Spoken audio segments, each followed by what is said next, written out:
Hi, this is Trey Pass. I'm going to do a reaction to another Mr. Nightmare story. This one is called 3 Freaky True Dating App Horror Stories. I love Mr. Nightmare, so let me check these out, and I'll be right back. Okay, let me put my headphones in. Okay, here we go, right? Now, go. Dating App Horror Stories. Ta-da! Story 1. Boom, boom, boom, boom. I'm very anti-dating apps, but I guess I'm biased because of the nightmarish experience I had with Tinder. Okay.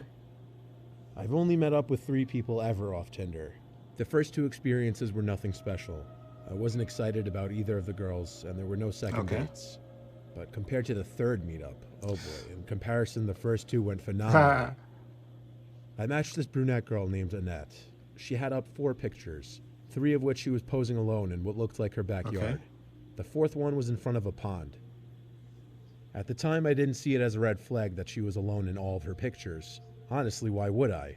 But she was decently attractive, at least in my standards. So I talked to her, and it got to the point where she asked what I was doing that night.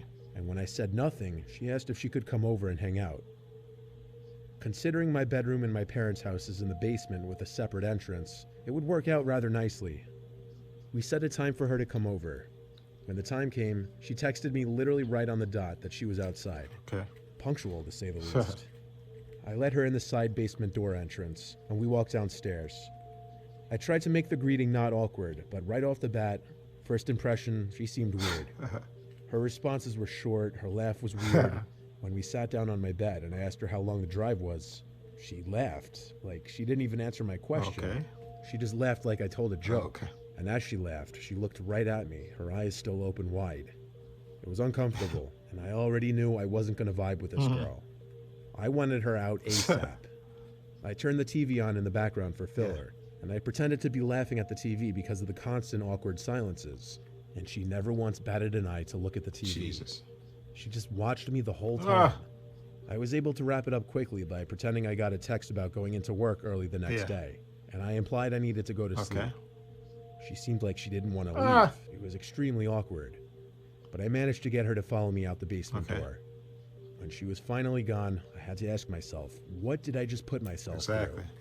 Not even 5 minutes after she left, she texted me, "Are you sure you have to go to bed? I was having fun."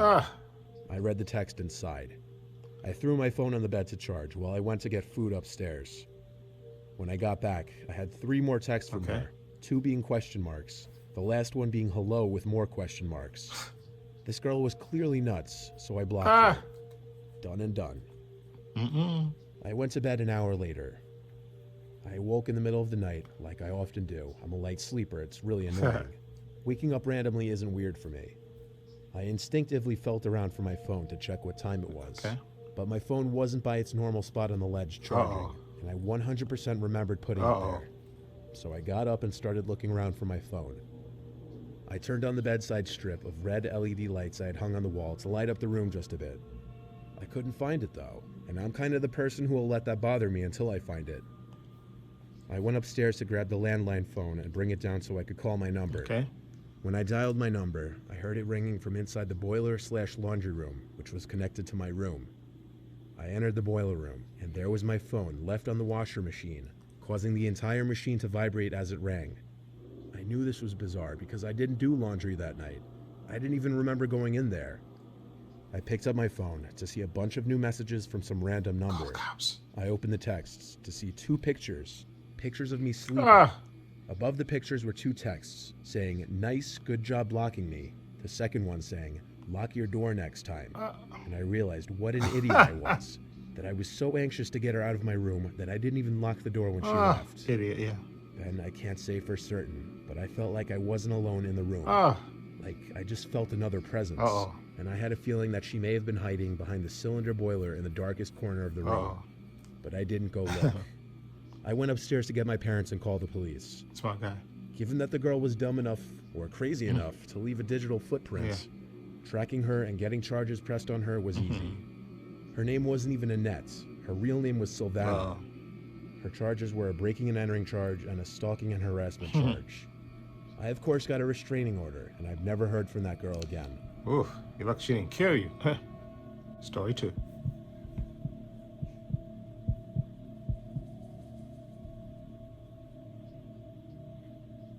tried all the major dating apps, and I never really have much luck on them.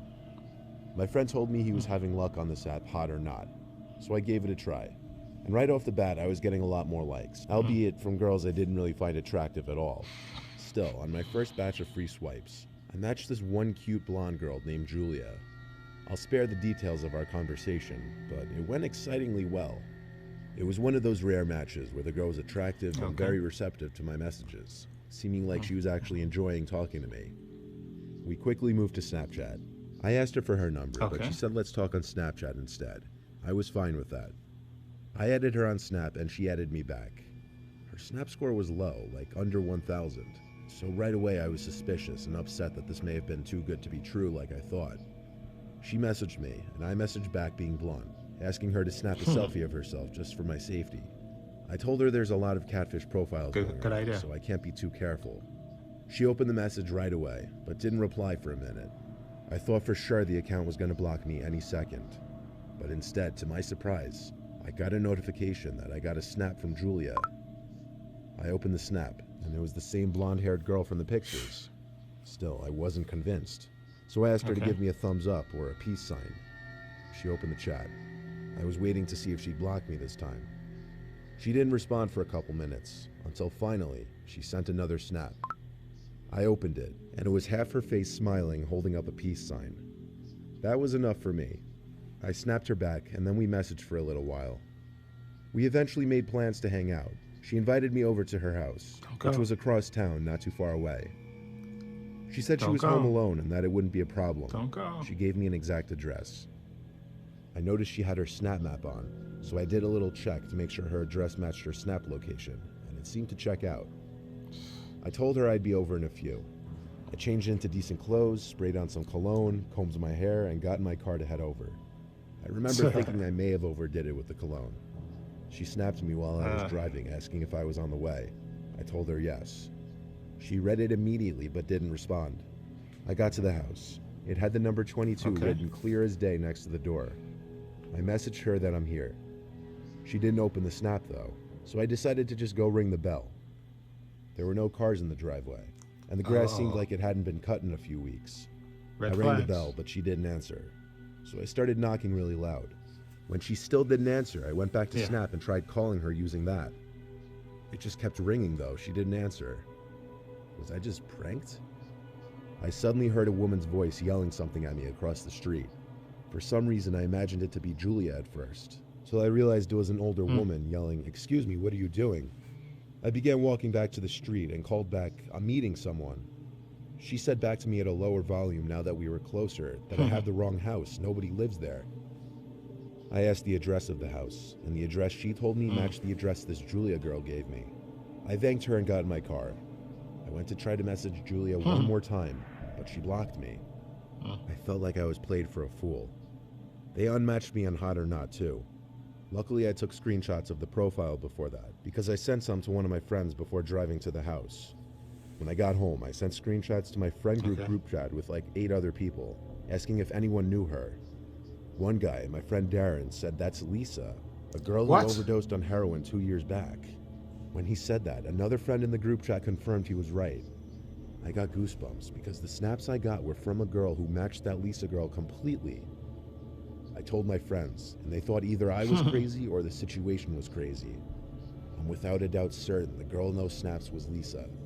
How this happened, I have no earthly idea. Better question, why was I led to that house? Yeah, good point. I can't even try to imagine. Stop story 3.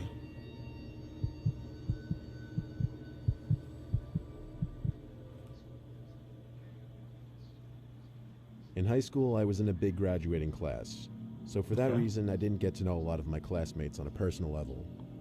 Using dating apps in college, though, I was able to match and kind of connect with a lot of the girls I'd never really spoken to back in high school. I was using my app of choice when I matched this girl, Maria. She was in my grade in high school. I followed her on Instagram and Snap already, but I never really got to know her in high school. I sent her the first message and asked her how she'd been. I talked to her about high school a lot, and how it was funny that we never really spoke or had any classes together. She said we should hang out that night. I asked if she'd want to meet somewhere for drinks or food, but she said she's down to just come hang at my place if that's cool. Honestly, I like that idea even better. I told her sure. She asked if my parents were home. No. I told her no, only my sister. Then I gave her my address. She said she'd let me know when she's on her way.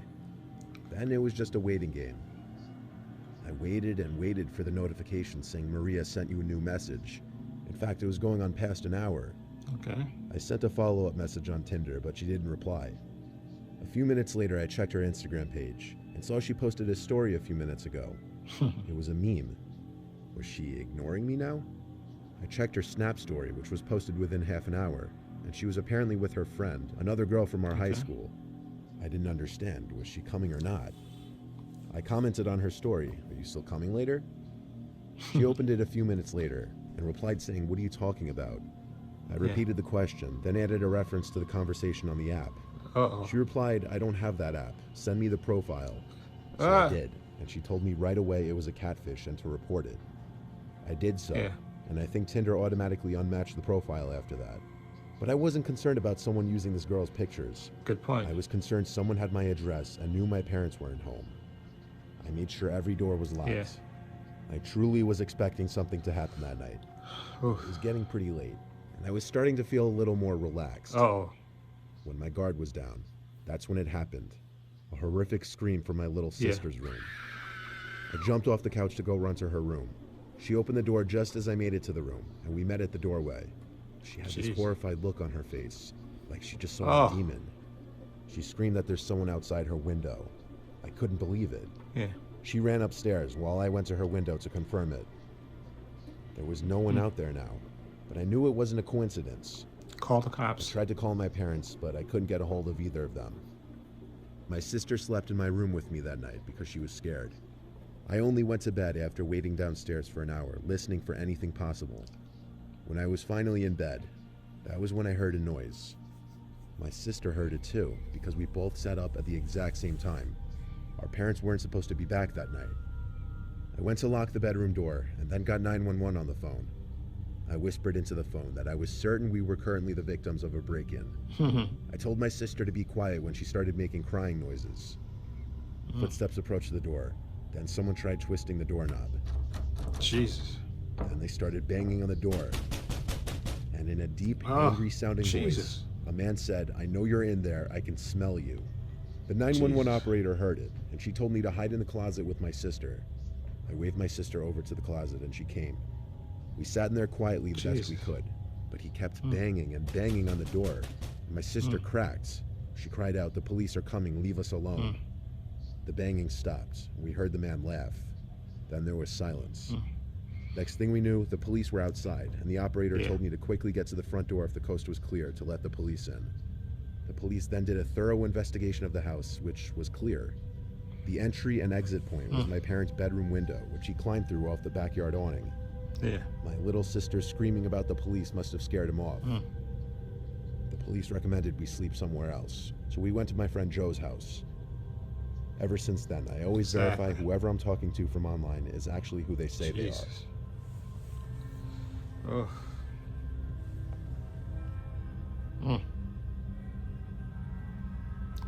Good stories.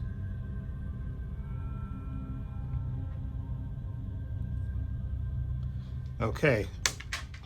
The first story, those are good stories.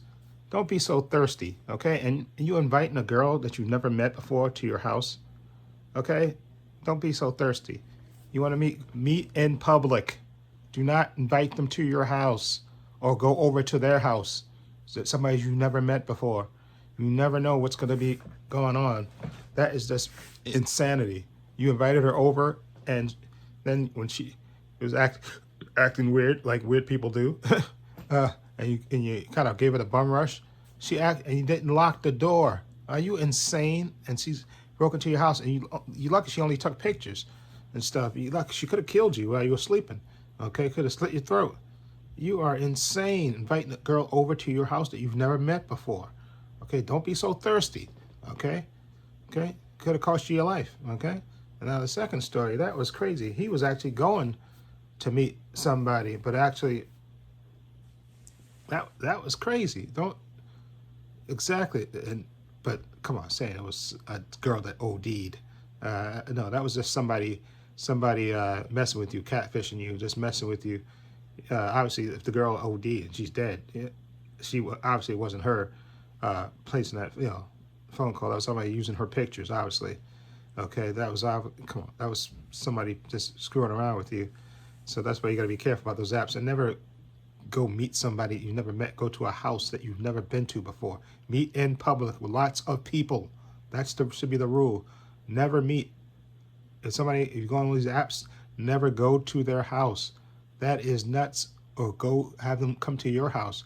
You never know what you're inviting in. That is pure insanity. Don't be so thirsty. Now the third story, come on, this guy could have got him and his sister killed. Okay, when he found out that the profile was fake, but he had already given out his address. Okay, and the dude actually came to the house, and he knew that your parents weren't there, so he's probably trying to break in and steal stuff, and could have murdered you and your sister. You're truly fortunate. Okay, that's why you don't invite people to your house. You meet in public. That should be the golden rule for these dating apps. That should be the first or second line in the apps. Do not meet people in your house. Do not go to their house. Meet in public places. Okay, for the first couple of dates, you meet in public. Okay, and there's nothing wrong with Googling somebody's name. Once you have their name, if you've met them a couple of times, you Google their name to make sure that they're who they are, who they say they are, because somebody could be using somebody else's identity. And see, identity theft happens all the time. So you make sure this person ain't psychotic and looking for a mark or a victim. Okay, definitely got to do that. You can't meet in their house or in public, or invite them into your house. You're crazy doing that. You got to in public. That's the golden rule. You got to be in public. If you're going to do these dates, these online dating, you got to meet in a public place for the first couple of dates until you're comfortable. And like I said, you can even do a Google search on the person. Once you know their full name and stuff and where they live at and all that stuff, do a Google search to make sure they don't have a record or something, or they ain't just escaped from the mental hospital or something, or they got a criminal record or something, just to be sure. Okay, you don't want to do that, because you're taking your life in your hand. And basically, like I said, that third story, which was the scariest story, okay, to me, him and his sister could have got murdered. Okay, just because you're horny. Come on, just don't be so thirsty. Okay, and never give somebody your real address. That's insane. Not until you get to know them and you meet in public places where there's tons of people around. Okay, that's the key. Okay, public places. Okay, that's the rule. Public places for dating sites. Anyway, let me know. Those are good stories, especially that last one. That was freaky. I'll leave a link to Mr. Nightmare's channel in the description box so you can check it out for yourself. Also have links to my Facebook, my Twitter, my Instagram. Also have a link to my other channel, Paul Views in the Page, if you check that out as well. And this is Trey Pastor saying so long and take care. Oh, also, I'm sorry, I have a link to my Patreon. Please check that out as well. And this is Trey Pastor saying so long and take care.